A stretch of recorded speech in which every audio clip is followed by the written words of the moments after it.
In his annual marathon news conference, Vladimir Putin spoke for hours, but mostly repeated the same messages he's been delivering for years.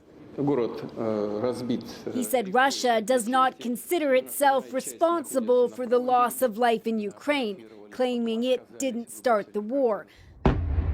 But it is, of course, Russia that has been trying to seize an even greater part of Ukraine, leaving embattled cities in ruin. This is Kostiantynivka in the Donetsk region. The burnt-out equipment shows the ferocity of the fighting here. So too do the freshly dug graves. The sound of drones overhead is so constant that the few still living here simply carry on. The Russians hit over there. It's always like this, said this man. On Friday, EU leaders agreed to loan Ukraine 90 billion euros or 145 billion Canadian dollars over the next 2 years.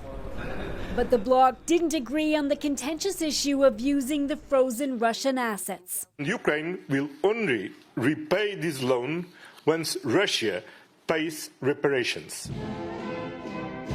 Ukraine's President Volodymyr Zelensky was in Poland thanking Kyiv's allies. Around the same time, Ukraine's intelligence service released this video, saying for the first time it used aerial drones to target a Russian shadow tanker in the Mediterranean Sea.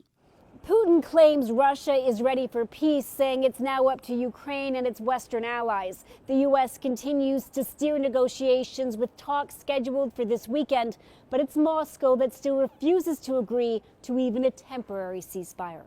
Briar Stewart, CBC News, London.